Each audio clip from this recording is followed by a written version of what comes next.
আসসালামু আলাইকুম। নমস্কার, যতন করুকা। আমি সর্বপ্রথমে আজকে যেহেতু আমাদের মাইনরিটি ওয়েলফেয়ার ডিপার্টমেন্ট থেকে আমাদের একটা মহতি অনুষ্ঠান, আমরা সবাই মাইনরিটিরাই উপস্থিত। আমি সর্বপ্রথমে সবাইকে আমাদের যে সিয়াম সাধনার মাস রমজান মাস চলছে, আজকে 20টা রমজান অতিক্রান্ত। সেই রমজানের শুভেচ্ছান্তে অভিনন্দন জানাচ্ছি সবাইকে, এবং আর 10 দিন পরে আমাদের এই রমজানের ঈদ হবে। আমি আগাম ঈদের শুভেচ্ছা সবাইকে জানাচ্ছি। আজকে আমাদের যে সংখ্যালঘু দপ্তর, ত্রিপুরা সরকারের সংখ্যালঘু দপ্তর থেকে আমাদের মুখ্যমন্ত্রী সংখ্যালঘু উন্নয়ন প্রকল্প, সেটার মাধ্যমে আমাদের যারা সংখ্যালঘুরা আছেন ওনাদেরকে স্বনির্ভর করার উদ্দেশ্যে আজকে যে আমরা আমাদের সংখ্যালঘু দপ্তর এবং মাননীয় মুখ্যমন্ত্রীর উদ্যোগে যে ঋণ দেওয়ার জন্য যে আমাদের যে আজকে অনুষ্ঠান, এই মুহূর্তে অনুষ্ঠানে আমাদের মধ্যে সাক্ষী হতে আসছেন আমাদের ত্রিপুরা রাজ্যের জনপ্রিয় মুখ্যমন্ত্রী আদরণীয় প্রফেসর ডক্টর মানিক শাহ মহোদয়। আমাদের মধ্যে উপস্থিত হয়েছেন আমাদের ত্রিপুরা রাজ্যের 6 লক্ষ সংখ্যালঘুদের যিনি প্রতিনিধিত্ব করছেন, অর্থাৎ ত্রিপুরা সরকারের মাননীয় সংখ্যালঘু মন্ত্রী শুক্লাচরণ নোয়াতিয়া মহোদয়।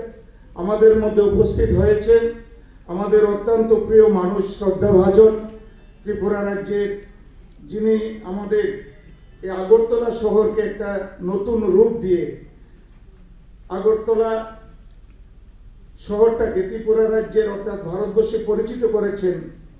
তিনি আর কেউ নন, আমাদের যে আগরতলা মিউনিসিপ্যালিটির যে মেয়র এবং 7 রামনগরের সম্মানীয় বিধায়ক আদরণীয় দীপক মজুমদার মহোদয়।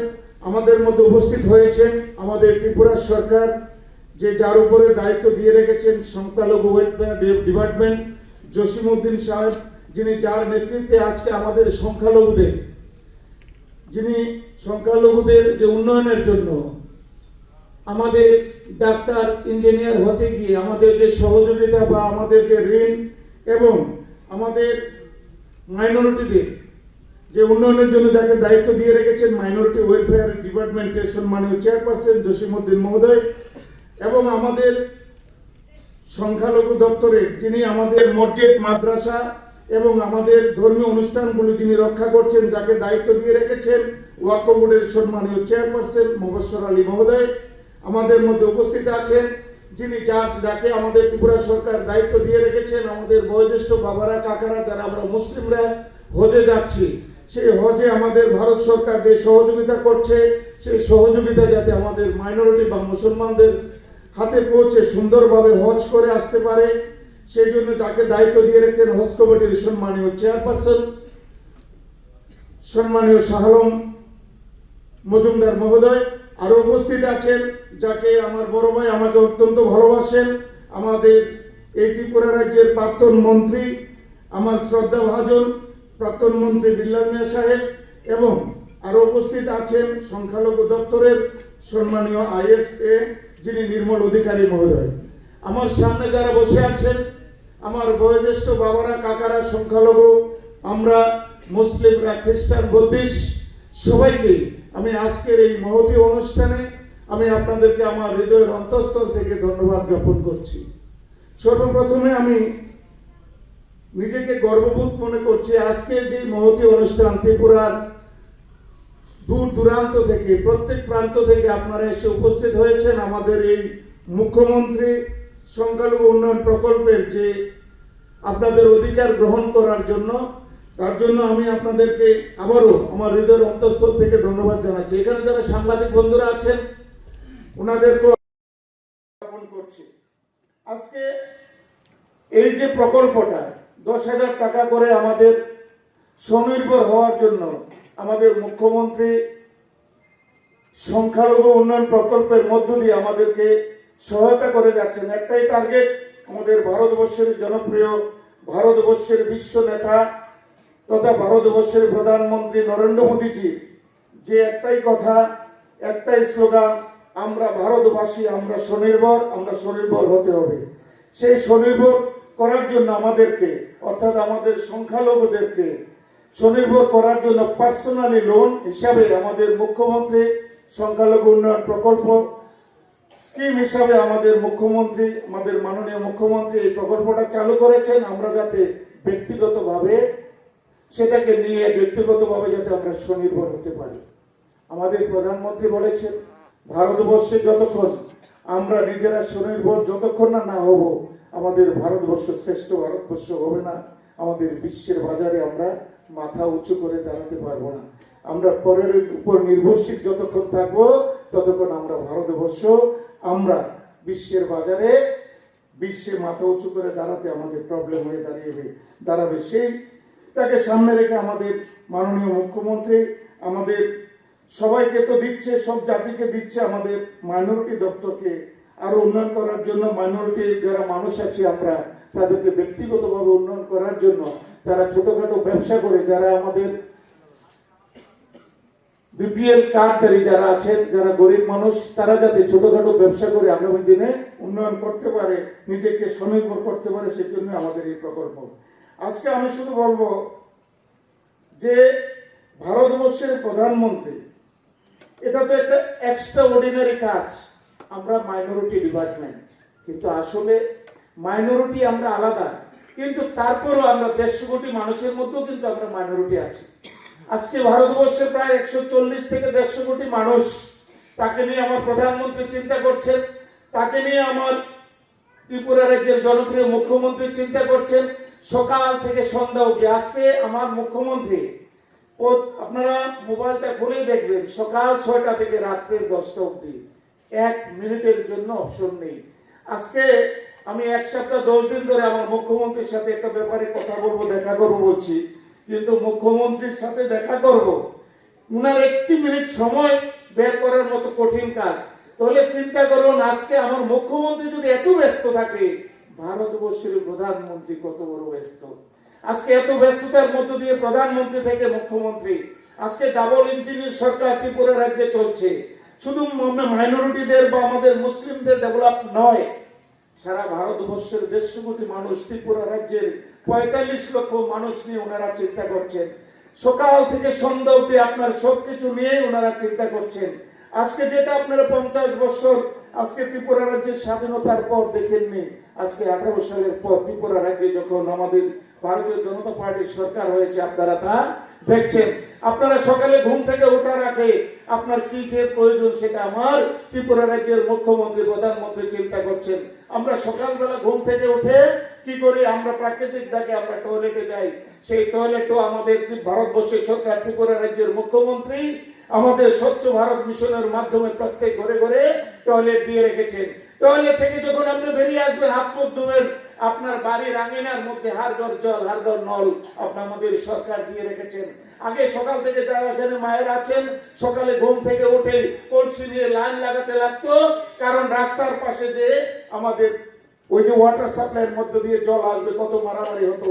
আজকে আমাদের সরকার, আমাদের জনপ্রিয় মুখ্যমন্ত্রী আপনার বাড়ির আঙিনার মধ্যে হাড়গড় জল, হাড়গড় নল দিয়ে রেখেছেন।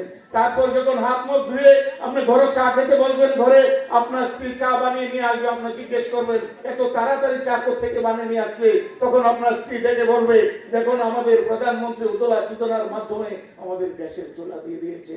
চাটা খেয়ে যখন জমিতে যাবেন, তখন জমিতে গিয়ে চাষ করার আগে আমার প্রধানমন্ত্রী, আমার মুখ্যমন্ত্রী আপনার কৃষক ভাইদেরকে পকেটে 6,000 টাকা করে কিষাণ সম্মান নিধি দিয়ে রেখেছে। আপনি জমিতে সার, বীজ, ঔষধ দেওয়ার জন্য 6,000 টাকা নিয়ে যখন জমিতে চাষ করবেন, জমিতে চাষ করে যখন বাড়িতে ফসলগুলো নিয়ে আসবেন, বাড়িতে নিয়ে আসার সাথে সাথে আপনার ধানগুলো সরকার ন্যায্য দামে কেনার জন্য সরকারি অফিসার আপনার ঘরের দরজায় উপস্থিত, আপনার ধানগুলো সরকার খরিদ করে সেগুলোকে আগরতলা নিয়ে এসে এগুলোকে চাউলে পরিণত করে আবার গাড়ি করে, ট্রাক করে আপনার গ্রামে নিয়ে যাচ্ছে। আপনার রেশন শপের মাধ্যমে আপনার গরিব মানুষদেরকে ফ্রিতে চাল দিচ্ছে, 80 কোটি মানুষকে আমার দেশের প্রধানমন্ত্রী ফ্রিতে রেশন দিচ্ছে। তারপর যখন আবার আপনি জমিতে যাচ্ছেন, আপনি কৃষিকাজ করছেন, আপনার স্ত্রী ঘরে বসে থেকে নেই, আপনার স্ত্রী সেলফ হেল্প গ্রুপের মাধ্যমে লাখপতি দিদি বনে যাচ্ছে। আজকে বিকালবেলা মাঠ থেকে আসলে আপনার কাছে আপনার স্ত্রী হাত পাতে না, ছেলেটার কলমের জন্য, ছেলেটার খাতার জন্য 10 টাকা আমাকে দিন। তার জন্য বলছি বন্ধু যে আজকে আপনার স্বামী যখন বাড়িতে আসলো, বিকালবেলা যখন দুপুরবেলা আবার খেতে বসলেন, আপনার স্বামী জিজ্ঞেস করবে এত সুন্দর চাল, সুন্দর রান্না, আমাদের এত সুন্দর চাল কিনে নিচ্ছি বাজার থেকে, আনে কে দিয়েছে? বলবে কি রেশন শপ থেকে। আমার জমির ফসানো ফসল সেগুলো আগরতলা নিয়ে আমাদের সরকার আমাদেরকে ন্যায্য দামে খরিদ করে আবার ফ্রিতে দিচ্ছে। আবার সন্ধ্যার সময় যখন আপনি বসবেন, আপনার সন্তান আপনার মা বাবাকে নিয়ে আপনার সন্তানটা ডেকে ডেকে বলবে, এই বাবা দেখো আমার লাল খামে, আমার হলুদ খামে, আমার যোগ্যতা অনুসারে আমার চাকরি হয়ে গেছে, আমার চাকরি পেতে কারো কাছে যেতে হয়নি। আমার ত্রিপুরার মাননীয় মুখ্যমন্ত্রী আজকে আমাদের শিক্ষিত বেকারদেরকে আজকে তার যোগ্যতা অনুসারে চাকরি দিচ্ছে। কারো কোনো নেতার কাছে যেতে হয় না, কোনো নেতা অফিস পার্টি অফিস ঝাড়ু দিতে হয় না। আপনার ছেলেটা শিক্ষিত হলে তার যোগ্যতা অনুসারে চাকরি দিচ্ছে। সন্ধ্যার সময় যখন উঠোনে বসবেন, সবাইকে নিয়ে আপনার বৃদ্ধ মা বৃদ্ধ বাবা ডেকে বলবে, এই বাবা এই দেখো আমার সরকার আমাকে 2000 টাকা করে ভাতা দিয়েছে, আমার মাকেও তোমার মাকেও দিয়েছে, আমাকেও দিয়েছে 4000 টাকা ছেলের হাতে তুলে দেবে। রাত্রেবেলা যখন শুবেন তখন দেখবেন যে এই ঘরটাতে শুয়েছেন সেই ঘরটাও আমার নরেন্দ্র মোদীর দেওয়া, আমার ত্রিপুরা রাজ্যের মুখ্যমন্ত্রী দেওয়া কেন্দ্রীয় দপ্তর থেকে দিচ্ছে।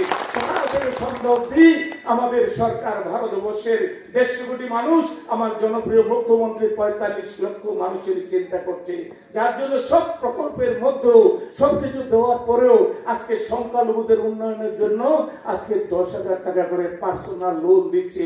আজকে ভারতবর্ষের মানুষ, আজকে ত্রিপুরা রাজ্যের মানুষ ব্যক্তিগত উন্নয়ন, সামাজিক উন্নয়ন, ব্যক্তিগত উন্নয়ন, পারিবারিক উন্নয়ন, সমষ্টিগত উন্নয়ন, রাষ্ট্রীয় উন্নয়নে আমাদের সরকার কাজ করছে। আর আমরা কি করছি?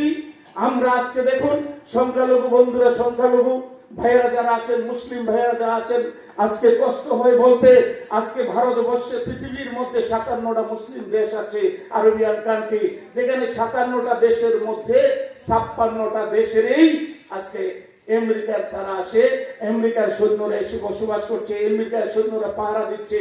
যখন আজকে পেহেলগামের মধ্যে আজকে 26 জন ভারতবাসীর প্রাণ হারালো, ভারতবর্ষের কোন রাজনৈতিক দল এবং ভারতবর্ষের কোন জাতি একটা মিছিল করেনি। আজকে আমার নরেন্দ্র মোদী তার প্রতিশোধ নিতে গিয়ে অপারেশন সিন্দুর তৈরি করেছে। আজকে যখন খুমিনি আমেরিকার অস্ত্রের আঘাতে মারা যায়, আজকে সেই ভারতবর্ষের মাটিতে আমার মুসলমান ভাইয়েরা আজকে মিছিল করছে, আর একটা রাজনৈতিক দল মিছিল করছে খুমিনিকে কেন হত্যা করা হলো। আজকে ভারতবর্ষের 26টা মায়ের 26টা সন্তান যখন পাকিস্তানের উগ্রবাদী দ্বারা মারা গেল, তাহলে কোনো কথা নেই। আজকে আমরা মুসলমান কোথায় দাঁড়িয়েছি?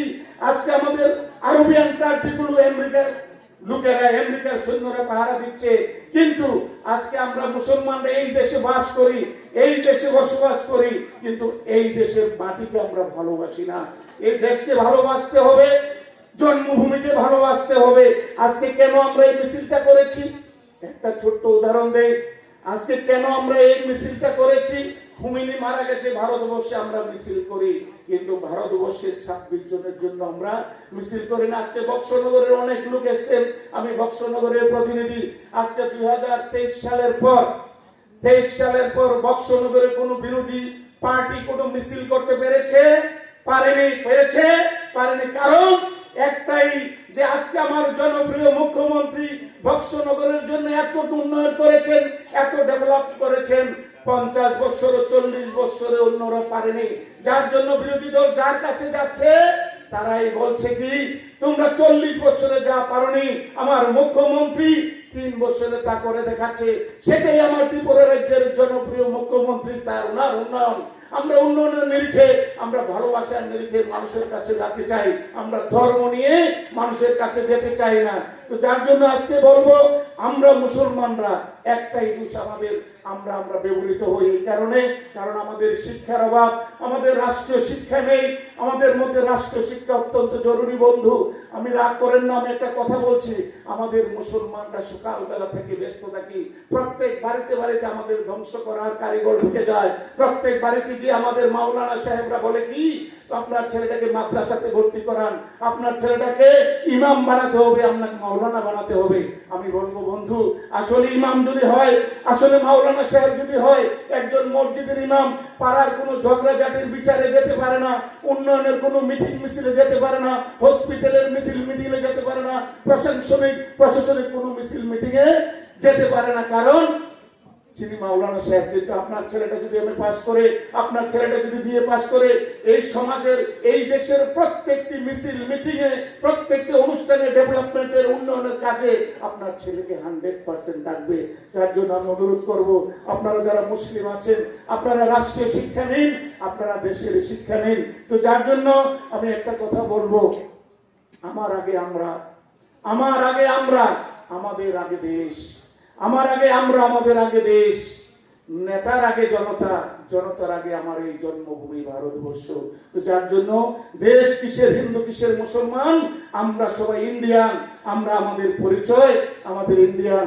যার জন্য আমাদের, যেহেতু আমি বক্সনগরের প্রতিনিধি, এখানে বক্সনগরের প্রচুর লোক আছেন, বক্সনগর উন্নয়ন হয়েছে তো বন্ধু, হয়েছে কি বলুন না, হয়েছে কি? তাহলে আমার মুখ্যমন্ত্রীকে একটা ধন্যবাদ দিতে হবে না? দেবেন কি? তাহলে আমি বলছি কি, আমাদের মুখ্যমন্ত্রী, আমাদের মাননীয় মুখ্যমন্ত্রী বক্সনগরের জন্য যা চাই তাই দিচ্ছেন। তো যার জন্য আমি বলবো, যার জন্য নতুন পথের দিশারি তুমি, লাখো জনতার লৌহ প্রণাম। নতুন পথের দিশারি তুমি, লাখো জনতার